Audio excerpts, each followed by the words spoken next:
Hello and welcome to Sports Today. Today is a Sourav Ganguly special. His birthday, like yesterday was MS, today is Sourav, one of the greatest captains India has ever produced. A very dear friend, someone I call family. Had a great, chat with him this morning, rather early afternoon, with him and Donna at their house. Always a pleasure to talk to Sourav Ganguly and just have an adda. It was not work. It was not work. We just chatted about everything sport, about his daughter, about family, about where this world is headed, about cricket, and of course, the Indian cricket team, what's happening with the Indian cricket team, and a lot of other things. He's such a pleasure to talk to. I mean, very dear person, friend. And Saurav and I know each other from 1992. So close to 30 years. 30 years, he was my senior at St. Xavier's College. And since then, we know each other. So on his birthday, Saurav, once again, on behalf of everyone at Sports Today and everyone watching this broadcast, wish you a very happy birthday. Very happy and safe and healthy birthday. And as your Dr. Aftab Khan said to you today, today is your cheat day. Your cheat day and everything's allowed. So have your cheat meal. Have your cheat meal, enjoy yourself, have a great day with family. Lots of fans had assembled in front of your house. Hopefully, you will be able to sort of give them a glimpse because obviously because of COVID, it's difficult to sort of come out and there is always the risk of exposure. Having said that, if you see social media, your birthday is being celebrated by a lot of people, a lot of, in every part of the country, shows the affection and the love people have for you. This show, I will show you 4 videos of Sourav Ganguly. 4 of my conversations with him had practically done more than 100 interviews with Sourav across the years. And I will tell you stories about Sourav, celebrating him, and just a pure, enjoyable conversation today with you, all of you who are watching this broadcast, celebrating the birthday of a very dear friend. Ashish, can I have the first video, please? I really don't see it as a scare, because as you grow older, adjustments happen in the body, and I think I'm lucky that, as I said, it was a very small one. It could have been bigger, but as they say, you need to address it immediately, whatever happens, whether it's a cut, whether it's a stitch, whether it's a break. So and that was the best part of it. So fit and fine and back to work, as I said. Yeah, there was a lot of speculation about Sourav Ganguly joining politics, and from day one, he was very, very clear that politics is not something that he's interested in. Politics is not something that gives him a kick, and that's how it has been. I mean, obviously, all of us know that the multiple parties wanting him, whether it is the ruling Trinamool or the BJP. There was so much speculation about Sourav joining politics. And that's something that Sourav Ganguly was steadfast about from day one. And that's a good thing about him. He's decisive in certain things that he wants. A very, very good thing about him is once he commits himself to something, he will.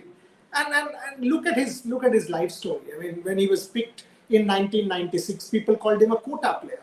People called him a quota player because he was taken into the Indian team because of Jagmohan Dalmia. And if you go back to that selection committee meeting, there was so much talk. I mean, that Sourav Ganguly has been included in this Indian team, not because of his talent. He had been given an opportunity in 1992 in Australia, did not perform, and then was jumped into the sort of doldrums and the sidelines, and had to be there for 4 long years, had to suffer ignominy for 4 long years. And it was only in 1996 he was brought back, and the whole talk was he's basically being brought back at the behest of Jagmohan Dalmia, the board president, or rather the board secretary at that point in time, and he's a quota player. And when Sourav went, I mean, it was England, for God's sake. England batting at number 3. And if you go and ask Sourav about it, batting at number 3, Lords and then Trent Bridge, that are you scared? And that is the best part about Sourav Ganguly. He has been able to overcome fear. You go and speak to him, आपको ये पता लगेगा कि ये आदमी डरता नहीं है. ये किसी से नहीं डरता है. इंग्लैंड में नंबर 3 पे बैटिंग करना वो बहुत डिफिकल्ट होता है. और सौरव गांगुली का खासियत ये है कि वो आदमी डरता नहीं है. And at that point in time when he went out to bat at number 3 for India against England, the moving ball, Navjot Sidhu का वो incident हुआ था where he wanted to come back, came back, absolutely couldn't have been easy for a young man. And then that 100. In fact, when he was back at tea time, I don't know how many of you know it, his back was broken. His back was broken and he wanted to tape it up. He wanted to tape it up, and of all people, Sourav Ganguly was trying to do that. Sachin Tendulkar walked up to him and said, I will do the taping up for you. You get ready to go out and bat again. Just keep focusing on that innings. And from that day, in fact, the two of them have grown up together, played underage cricket for India together, traveled together. But the kind of camaraderie, the kind of friendship, the kind of bond that Sachin and Saurav share till today is quite fantastic. And that's something that stood out for me from that period at Lords. Then he goes to Trent Bridge. People said, oh, the first century was a fluke. No, it wasn't. Again, another 100 at Trent Bridge and an extraordinary innings. All of a sudden, he was the talking point, the quota player becoming the talking point. But then his life is a perfect film script. It has not been a unilateral graph. Some months later, a couple of years later, he gets dropped again. He gets dropped again and then comes back, and then that Sahara Cup 4 man of the matches on the trot. That is Sourav Ganguly for you. I will tell you how he discovered talent, whether it is a Harbhajan Singh, whether it is a Yuvraj Singh, whether it is a Virender Sehwag. Unbelievably good stories, or a Zahir Khan, for example. And this is what makes the Sourav Ganguly narrative so rich, so rich. Let's get the second video out, and I will come back and now come to the phase of Sourav Ganguly as leader. Ashish, can I have the second video, please? See, it's been very tough for every one of us. And I look at everyone as a whole. Being in lockdown from the month of March, April, May, and then everything opened up. But everything opened up with a scare that, anything is possible. And if you look at the numbers, it's actually more now than what it was in the lockdown. Maybe because of everything being opened up, that the thing is spreading very quickly. So it's scary, but then you have to live. You have to live. And I've never experienced this in my life. By the way, this video was shot on his birthday last year. This was his birthday. We had still not got vaccines. We did not know where our world was headed. We did not know if science would be able to overcome COVID, if there'll be protection. So it was all a bit of a muddle. So that video was shot then. Coming to Sourav Ganguly, the leader. Sourav Ganguly's aura is more as leader Sourav Ganguly. Imagine when he took control of Indian cricket. Match fixing had just about happened. India had lost. People's faith in the game had been very badly shaken. And that's when he took control. He took control, and then soon after, within a couple of months, was the Australia series of 2001. And if that Australia series, Sourav Ganguly's team lost 3-0, one just wonders what would have happened to the Sourav Ganguly narrative. And it started like that. Steve Waugh's Australia demolished India in the first test match at the Wankhede, 3.5 days, game over. Harbhajan Singh bowled well, Sachin batted well, Rahul was okay. But other than that, nothing. Australia, once again, that amazing Australian team, 16 test matches on the trot. And I asked Sourav Ganguly, what was it like? And he said, clearly, that Australian team was the greatest team of all. So coming to the test match in Calcutta, there was not even one person who would have given India a chance. But the captain had to turn it around. And you go ask Sourav Ganguly about that test match, and he will look at the heavens and smile at you. He will start laughing at you, and he'll say, here, fate. 128 for 8 at the end of day 2 India. 128 for 8. Australia 445 all out. Once again, India staring down the barrel. Australia win number 17, the record of all time. Steve Waugh's team, unbelievable bowling attack, unbelievable batting depth. India, no chance. Rahul batting lower. VVS, was the only guy who was still unbeaten. And then on day 3, India 170 odd all out, VVS 59. Then that amazing call between John Wright and Sourav Ganguly. And that is what it is all about, captaincy call. Sourav Ganguly and VVS Lakshman 281, Rahul Dravid 180, India 657 for 7. Even his father had sent him a note. Those days you could, saying, those days you could. Even his father sent him a note saying, declare. Why are you not declaring? You are delaying it too much. This was on the last day. Sourav Ganguly was waiting because he did not want to lose the match, and understandably so.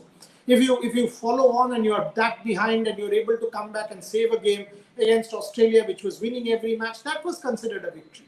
But then, that's the turnaround. That's the turnaround. I mean, at the stroke of tea, he dropped that catch of Steve Waugh. And when, if you think about it, it was one of those catches. Did India actually drop the match? Post tea took that catch, backward shot. Australia had put together a partnership to go to Sachin Tendulkar. Sachin actually walked up to Sourav and asked for the ball.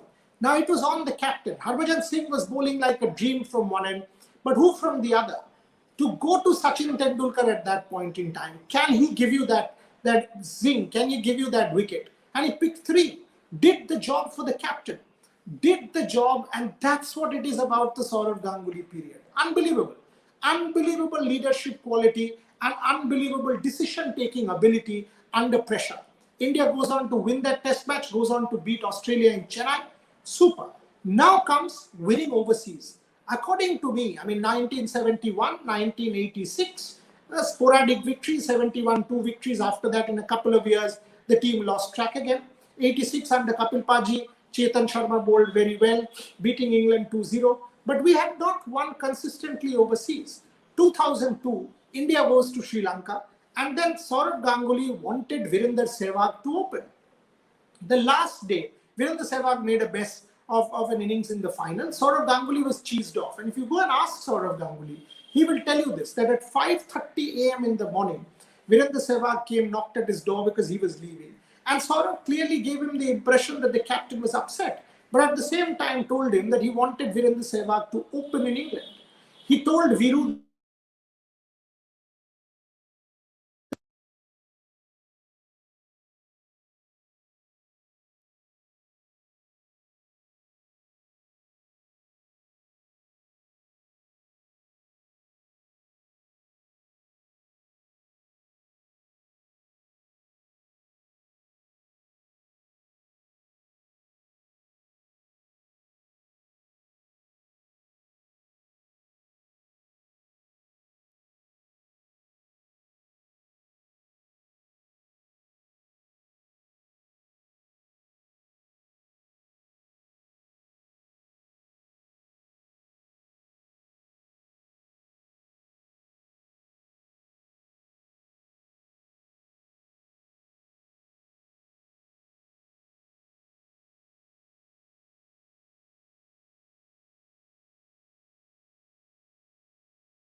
Ashish, give me a thumbs up if I'm audible. Give me a thumbs up. Good.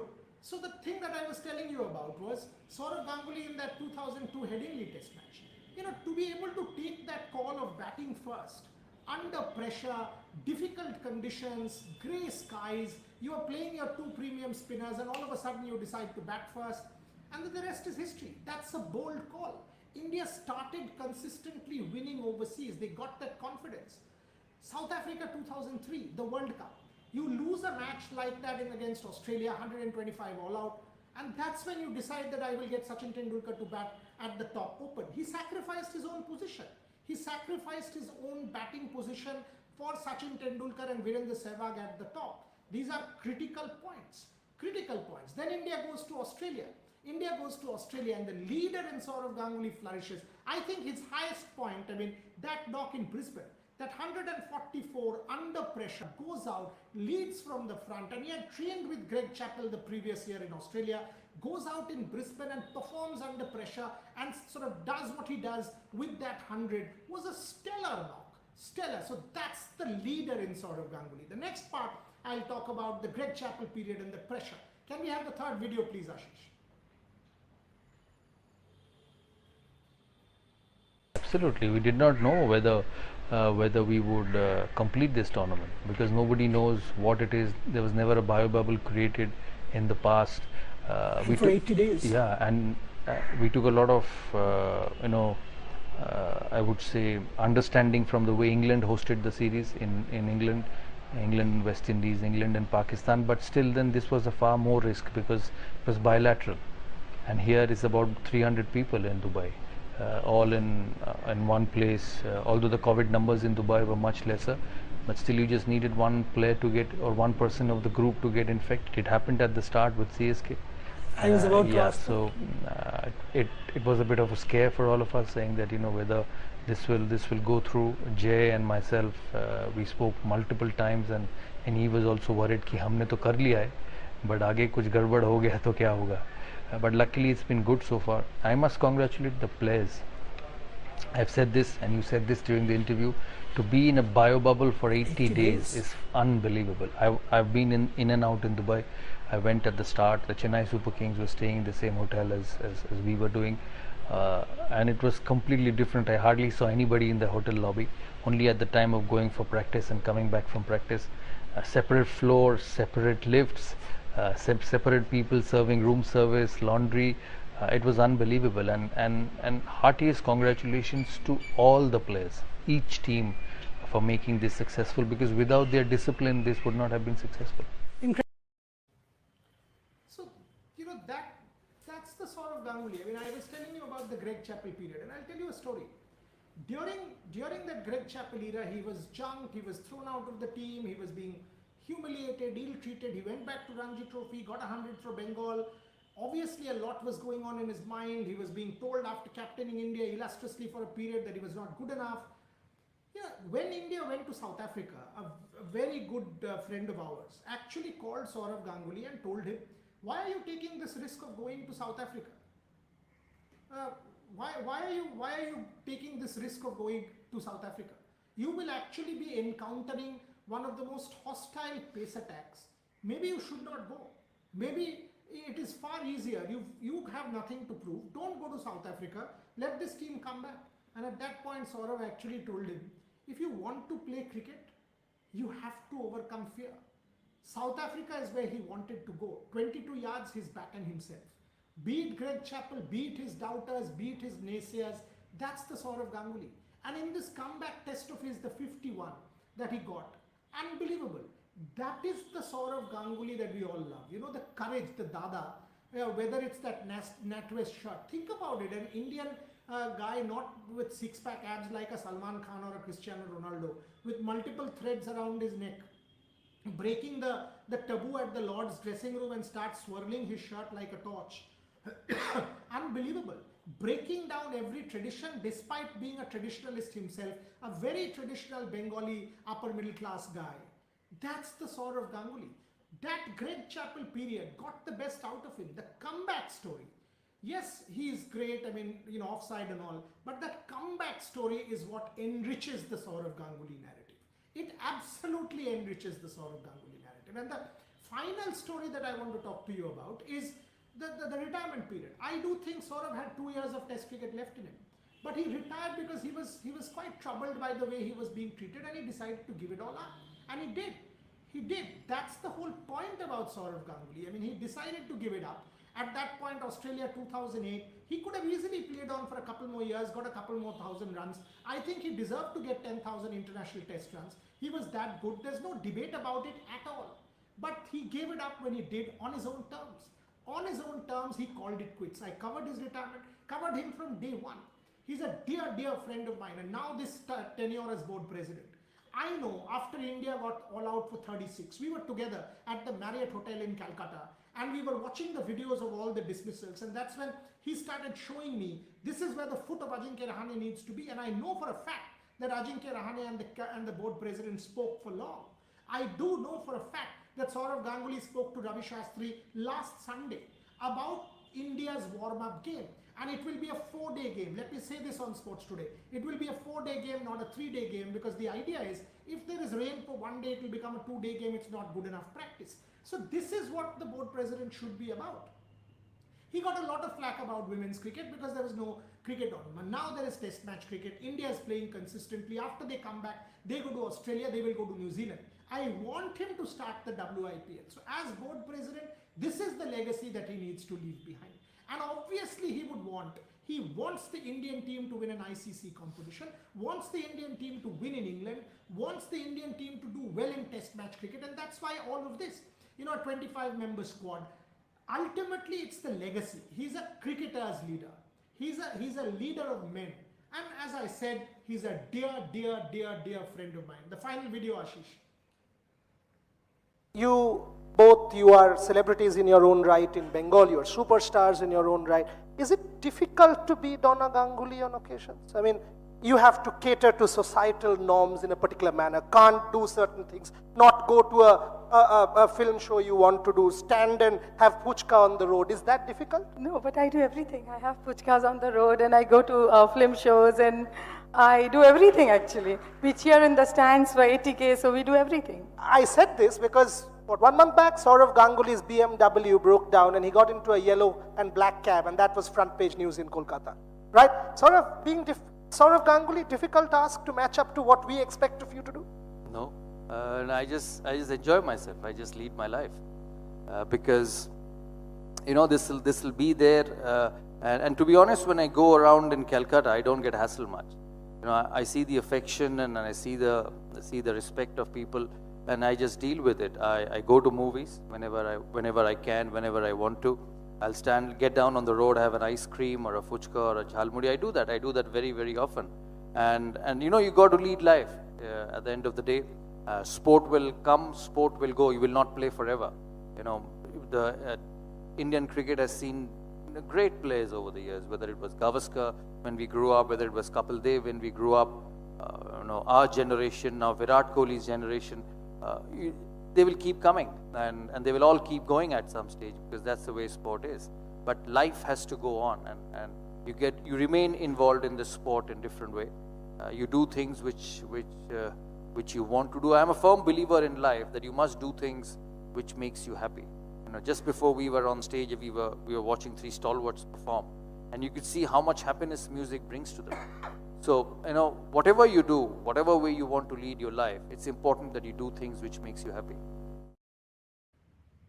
Love him for this. I mean, I will obviously also sort of get you Sourav Ganguly on the Olympic Games because he's deeply committed to Indian sport. I've told him we must talk about the Olympic Games where he needs to inspire the Indian athletes. But several times I've asked him about this NatWest shirt opening, and every time you ask him, he says, "Ami to Lords 100 korechi. I've scored hundreds at Lords. Why don't you ask me about it?" But Sourav, you will be remembered as much for the hundreds as much about that shirt opening, because that's the dadagiri that people love. That's the dadagiri that people celebrate. That's the dadagiri that gave India a new lifeline to look people in the eye and do what we want to do. Sourav Ganguly, you remain a very close friend, someone I have respect for, I admire, and someone who is like family to me. And Donna, independent of Sourav, you are a very dear friend, and Sana, you're an absolute champion. All the very best to the family. Stay healthy and happy. And Sana, I hope you get to go to England in September and sort of join university, because you deserve to. All of COVID, because of last COVID, you couldn't go last year. I hope you can. That's my Sourav Ganguly special. Wishing Sourav on behalf of everyone at Sports Today a very happy birthday. Stay healthy, Sourav, and keep contributing to Indian cricket in every possible way. To every one of you, on Saturday it's a Sunil Gavaskar special. We'll do more. We'll do more on Sports Today. Tomorrow, 5 p.m, a special conversation with the Indian women's hockey team, continuing with our Olympic special.